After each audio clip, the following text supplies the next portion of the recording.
Now to fix. Let's get to it. Alright, so if you haven't seen the last video, go watch that. But the problem is, power steering fluid leaked down onto the alternator, killed the alternator, and then it was running just off the battery, and then the battery died. Now the car won't start, and it won't run. So, gotta go get a new alternator, gotta stop the power steering leak again, and then I'm just gonna jump start the battery, and it should be fine because it's still a newer battery. But I'll just jump start and the alternator will charge it from there. But I'll have to go get a new alternator now. Alright, I got the car up and I got my jack stand under it because I don't have any jack stands because I don't do things professionally. But the alternator is on the bottom, like I said, on this car. So, gotta do it from the bottom, but it shouldn't be too bad. You'll see it's all covered in power steering fluid, so that's kind of what did it. Alright, so I just about got it out. It's just sitting right there for a second, but I thought this was kind of interesting. Now keep in mind, I've driven the car for like a year already with no problems, so I guess whatever way they have it, it works. But look at the plug that was going to the top of the alternator. Every single wire is cut except one of them. And then it's like spliced down in there and it goes into something else. Like, why does that have to be like that, guys? I don't know. Everything is custom. It's custom, guys. But anyways, I've been driving for like a year with no problems, and it has a problem now because a bunch of power steering fluid leaked on it. But I guess if it ain't broke, don't fix it. So I'll leave it just like that.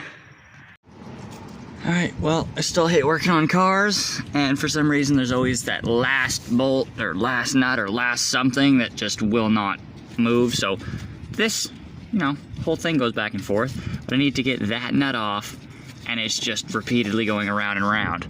I tried to pressurize it on this little piece right there so there was some tension so it would break free of that instead of turning the whole thing, and it just broke off. So I don't know, this is the next fun activity to try to figure out. Yeah, it wasn't too hard. Just had to persuade a little bit, but I got it out. Right, new one is up there, but of course I have to sit here and I have to wiggle it for an hour and a half before it will line up. Alright, time for the belt. Alright, give it a shot. Let's see what happens. Got the jumper cables hooked up so we can at least get it running. Now let's see if it charges when I unplug it.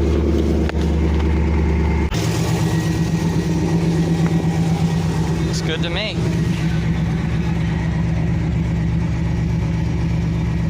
High is better than low.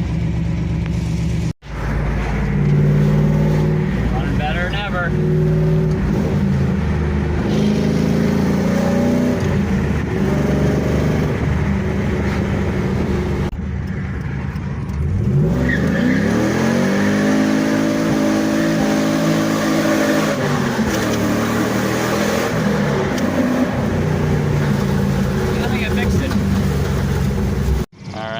Well, I'm gonna let it run for a little bit still, but it is pretty dirty.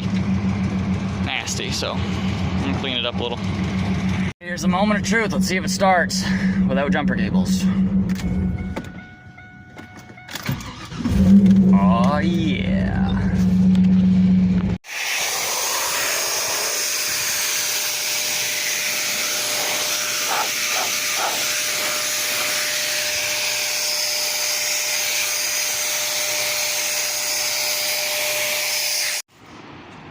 Looking just a little bit better than before.